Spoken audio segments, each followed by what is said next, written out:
arwah itu kalau masuk ke alam barzakh itu bukan berarti persoalan selesai.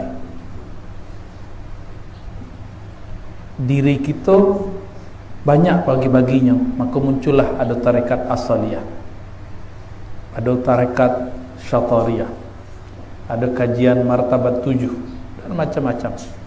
Tapi itu panjang. Kini kita bagi saja 3. Ya. Diri nan dari tanah, saripati tanah, pulang ke tanah. Diri yang merasakan litak, lapar, emosi, ingin menikah, ingin cari piti, itu diri namanya nafsiyah, nafs. Itulah yang mati. Kullu nafsin dha'iqatul maut. Setiap jiwa akan mati. Itu nafs namanya. Tapi ada yang bukan nafs. Itulah bernama ruh. Ketika orang mati, yang mati itu cuma nafs. Jadi kekuatan nafs itu, jiwa itu dipisahkan daripada badan dan tercipta dari tanah. Maka tak pulang badan kepada tanah, walaupun dia meninggal di laut, dia meninggal di pesawat. Semoga kita meninggal dalam waktu yang enak. Ya. Kalau meninggal sedang berjuang fisabilillah, lebih baik. Atau sedang berdakwah, atau sedang ngajar, atau sedang wirid aurat zikir, sedang sujud kepada Allah Subhanahu Wa Taala. Amin ya rabbal alamin. An-nafs itu karakternya liar. Dia liar, harus dijinakkan. Mohon maaf, kita sebut si anjing kalbun, kalau dididik tuannya setiap hari dari ketek, menjadi dalam Al-Quran diberi gelar untuk anjing itu al-kalb al-muallamah, anjing yang terdidik, anjing yang terdidik, terlatih. Jadi kalau anjing saja bisa dilatih, kalau dipakai kumbuh gaci ya, tapi itu orang berang mengecek begitu ya. Maka kami kadang-kadang ganti istilahnya si guguk gitu. Tapi kalau bahasa Arab biasa kilab, kalb. Ya. Si anjing itu Allah muliakan sebutannya al-kalb al-muallamah, anjing yang terdidik. Jadi sekelas anjing yang buas, yang liar, enggak punya akal, instingnya bisa dilatih. Insting itu nafs. An-nafsiyah kita itu bisa dilatih. Kalau ruh bukan latihan, cuma satu, maunya dia mengenal, ma'rifah. Itulah Nabi mengatakan al-ihsan an ta'budallah ka'annaka tarah.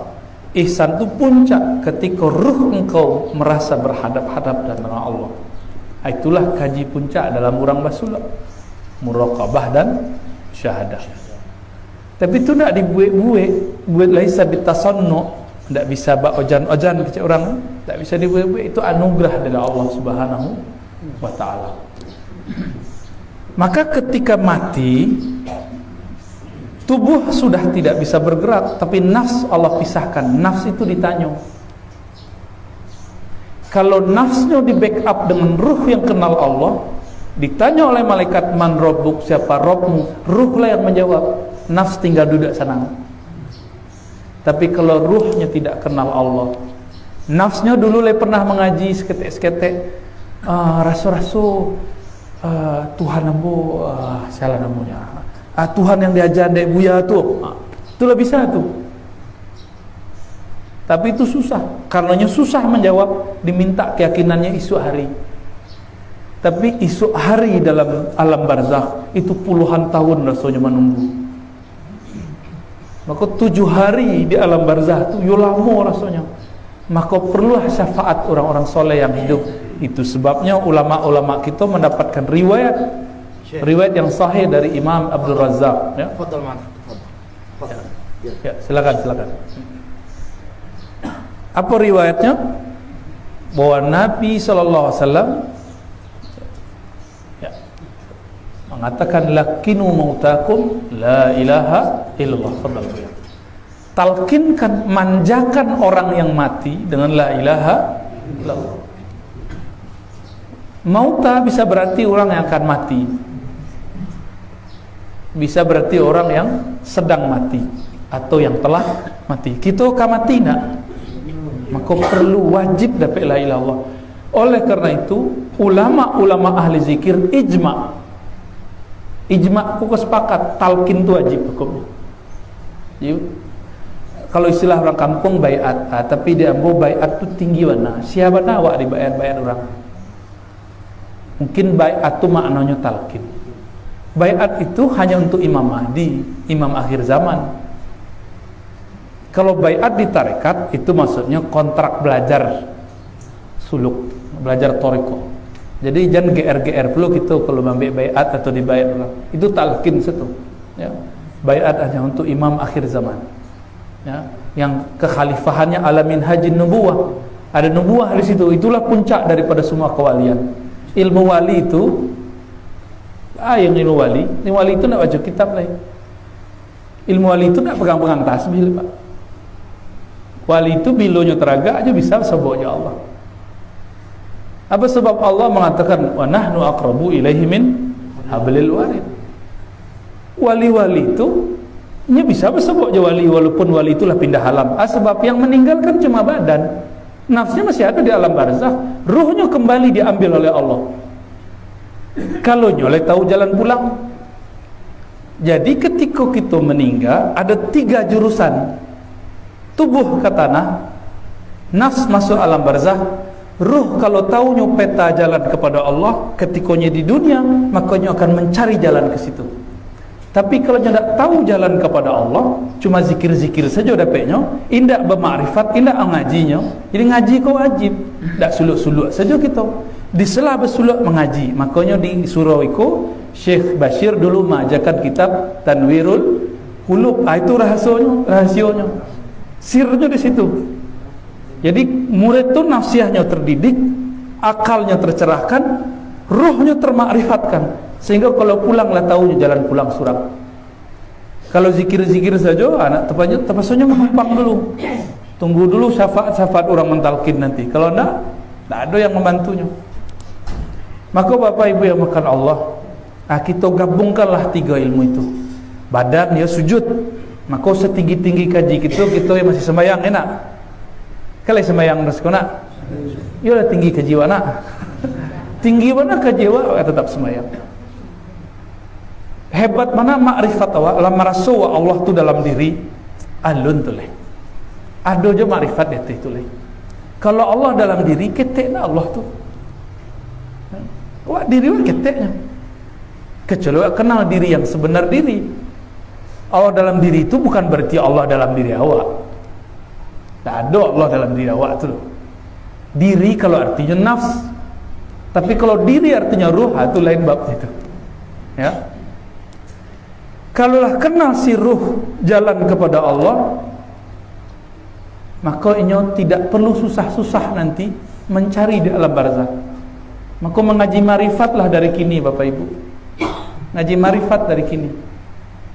Zikir dijalankan, makrifat dicari. Kalau indak sempurna makrifat di bumi, lah meninggal awak cari lo lihat.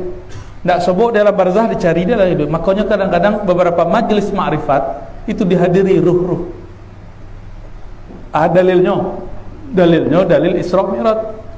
Nabi ketika solat di tempat konflik sekarang, Masjid Al-Aqsa atau Baitul Maqdis, yang hadir orang yang mati atau hidup? Mati badannya, ruh tidak pernah mati, Pak. Ruh tidak mati. Karena ruh amrullah, min amri rabbi, amarnya Allah itu kalamnya Allah. Kalam Allah itu laisa biharfin wala sautin, qadim. Maka ruh kita itu pancaran dari Allah yang qadim itu. Maka ruh tidak dicipta, ruh hanya dihembus. Karena dihembus ini harus tahu jalan pulang. Jadi kalau Bapak Ibu rindu ke guru mengaji, rindu ke ma'rifat, rindu riyadhah suluk, itu sebenarnya ruhnya yang rindu tuh. Ruhnya yang rindu. Beruntunglah. Rindu enggak ke guru-guru kita yang pernah mengaji ya Syekh Bashir? Rindu enggak ke beliau? Karena beliau sudah wafat, ngaji ke murid beliau, ngaji ke anak beliau. Jadi harapan kami jangan apa kata orang kampung, ange-ange ci ayam. terjemahannya tuh dokter. Semangatnya hilang muncul. Malih awak datang aja. Badan kurang mamak datang. Pai lalu sekamu surau jadi syo. Sebab ketika badan tu lalu, roh kan masih hidup. Awak latih namanya awak latih nama berdagang, awak latih bekerja di kantor. Datang saja, walaupun kemudian nanti awak kalau laban niat orang lo, tidak kalau begitu coba lihat. Ya, kami itu sering, ya. Jadi kalau hari Selasa mulai maja ba'da subuh. Berarti beko jam 10 malam. Sudah tu kami mengaji ke guru kami mulai jam 12 sampai subuh. Kadang sudah subuh lanjut sampai zuhur. Dah lalu. Awak niat tu ke bakaruah. Jadi ada lo cara duduk orang suluk, cara lalu orang suluk modus. Bentuk-bentuk le sedang wukuf, kiranya bakaruah. Kepala manaku, kira nak kasuuk lo, nak kidar lo kasuuk stay. Ya. Bapak ibu saudara yang dimuliakan Allah, jadi tak panjang kalam dari ambo, paling ambo majak ayo kita ngaji makrifat balik. Kaji makrifat tu dia urang nan jahi dikeceknya zindik. Jadi barang rancak dikecek orang palsu padialah karena awak nak teracak. Maka kita tak usah ribut-ribut dengan mereka itu, kita ngaji saja, ngaji. Tapi kalau mulai terang-terangan menghantam gitu, kita nggak boleh diam. Harus siapkan senjata untuk itu. Tapi kalau ininya tidak pernah, tidak digaduhnya Surawa mengalwa, sibuk ngurus orang tu biasanya. Ya. Nah kalau ambo memang tugasnya lain. Awak sering diserang-serangnya kan? Aku sering. Dr. Biker, Dr. Doni, sering diserang. Itu mah harus membiarkan dalil, harus berpolemik sesekali, polemik yang positif. Tapi kalau lah ngaji marifat, tidak boleh ada polemik. Merasa tinggi seskete batal kaji. Itu marifat bukan marifat. Itu baru hakikat, tapi hakikat iblisiyah. Jadi kaji itu paling tinggi hakikat Pak. Marifat itu harus lewat Nabi Muhammad SAW. Kalau hakikat, iblis itu 7.000 tahun lebih berzikir kepada Allah dari bumi sampai ke langit. Tinggi marifat hakikatnya iblis daripada Allah. Hakikat tu buahnya yakin. Makanya iblis tu tadi kami ngobrol, iblis tu kalau berdoa mustajabnya, sebabnya yakin. Jadi kalau hitung-hitungan yakin, mungkin lebih yakin si iblis daripada para mursyid, apalagi para murid. Apa kata iblis? Rabbi anzirni ila yaumi yub'atsun. Rabb, juci namanya memanggil Allahnya dikabulkan oleh Allah. Ya Allah, Rabbku, penciptaku. Jadi iblis kok menerima Allah sebagai penciptanya. Berarti dia tahu hakikat dirinya. Tapi dia kemudian meminta fasilitas berlebih. Fasilitasnya? Anzirni, tolong tangguhkan aku sampai mati, sampai kiamat. Untuk bi'izzatika, diambilnya nama macam lain. Dalam dapatnya dua isim Allah, nama sifat Allah. Izzah. Jo izzah engkau ya Allah, aku akan sesatkan mereka semua. Jadi iblis tu meminta kepada Allah jo nama, maka dukun-dukun kini ketika berdoa tetap mantranya tu menyebut nama Allah. Bakun fayakun jo. Tinggal nantinya lay bertauhid, laynya kemudian bersyariat, berarti nyo sahih. Kalau enggak, ya turunan iblis. Jadi jangan adu-adu kaji lah Wak, ya. Seberapa tinggi kita. Jadi tidak usah kirim-kirim naik galang-galang ke orang, tak perlu balik beko. Ya. Tidak usah pelet-pelet orang, pengasih-pengasih orang, habis Wak beko. Semua yang kita lakukan berbalik. May ya'mal khairan ya khayara, fa may ya'mal khairai ya. Orang yang beramal yang khair pastinya ya, inya akan melihat, akan langsung terima kontan. Kalau syaran ya kontan jo. Coba saya Pak, pernah dulu melet orang nanti anaknya kan naik. Kena orang rumah kan naik. Pernah kirim galang-galang orang mati kena sihir nanti, mat'unan mas'uran. Jadi tidak usah adu-adu kaji Pak. Awak mengaji kok ingin menghabiskan diri, habislah diri, maka terbitlah yang sebenar diri. Itulah orang yang kenal kepada Allah Subhanahu wa ta'ala. Kira-kira itulah Buya kita ke pesantren lah nak. Ambo izin Buya, Bapak Ibu mohon maaf lah bantu orang tua lah Buya. Wah mudah baru. Semoga pesan Syekh Bashiruddin tersampai tadi. Ya. Jadi ketika kata baca Fatihah tadi, seakan-akan pesan itu tiba di dalam lombo. Itu mau sampai. Ya. Wassallallahu ala sayyidina Muhammad. Assalamualaikum. Seseketik tu.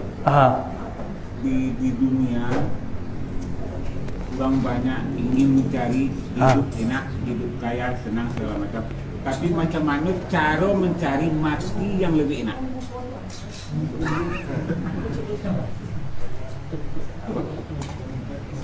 Bakawan jangan mematiin awak.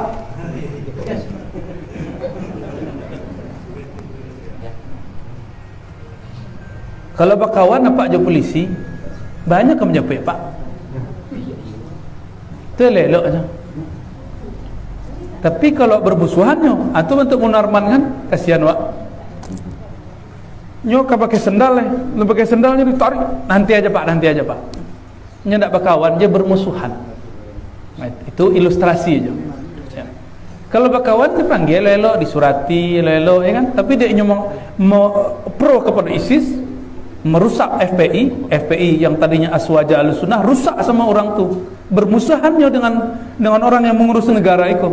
Kita boleh tak suka dengan satu pemimpin, tapi tak boleh kita kemudian bugot. Ya, kritik saja, sepakat tak? Tapi berontak haram Pak. Tak ada ahli sunnah yang berontak, tak ada. Sama. Ciri-ciri orang berontak ketika di dunia, rukun iman dan paling puncak yaitu ridha kepada takdir. Lai ridha je corona kini nak. Lai ridha aja hidup buat kini. Susah sanang, sakit sehat. Lai ridha nak. Ya lai rilah ba Tuhan. Kalau ridha nak faham rilah, lai rilah ba Tuhan. Lah terima ba Tuhan. Pasti nak ngeluh. Maka mulai hari kini kalau ada jamaah kau mengeluh, orang tu tak ridha je Allah. Maka katalah Imam Abdul Hasan Shazili yang punya Hizib Bahar tu amalan Syekh Bashir. Di hizibnya nama Hizbul Bar atau Hizbul Kabir.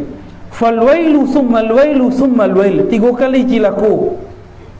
Orang nan percaya kepada Allah wala yarda billah. Ya, orang tak percaya, orang percaya kepada Allah tapi tak ridhonya je Allah. Kalau orang kafir, dia tak kenal Allah, wajarnya tak ridho. Jadi Allah tu mengeluh-ngeluh je lain. Apa payah duit biar. Payah je dulu sebelum corona payah, kini payah. Tu bila nak payah? Mati salah. Jadi kenali berkawanlah dengan mencabut nyawa tu. Hakikat yang mencabut nyawa kan Allah, bukan malaikat maut tu. Malaikat maut tu dah pesim dari Allah. Kalau datang malaikat maut kan satu hari sejangkanya je Pak. Satu hari maka lah beban Pak, Pak tu lah dakiknya tu Pak. Sama jambu lah beban apa. Lah dakiknya. Setiap harinya macam lewat. Ditutupnya matanya, ditiupnya nafasnya. Disitulah kemudian hilang awak. Kalau berkawan awak je beliau, nampak dengan nama Allah tu lah. Lebih beraninya nak mengadunya kau punya nama. Ya Allah, engkau yang punya nama. Nama engkau bersemi dalam kalbu hamba engkau. Ba'anya kemudian maka Allah dengan latifnya, dengan kelembutannya Allah Ta'ala, Allah kirimkan cahaya kelatifan kelembutannya kepada malaikat maut. Jaitulah yang mencabut. Apa kata Allah? Hai malaikat maut, ambillah nyawa hambaku kekasihku dengan selembut-lembutnya. Jangan pernah sakitinya satu helai pun, satu jengkal pun. Itulah kira-kira. Maka bersamalah dengan namanya, sebutlah lafaz yang paling disukainya, la ilaha illallah, di lidah Allah, Allah di dalam, mengenal dan punya nama di dalam ruh. Itulah pengenal. Semoga kita sadonya yang hadir, Allah izinkan hidup dengan kalimah la ilaha illallah, memaknai lafaz Allah, mengenal dan punya nama Allah, meninggal dengan lafaz La ilaha illallah Muhammadur Rasulullah SAW. Al-Fatihah.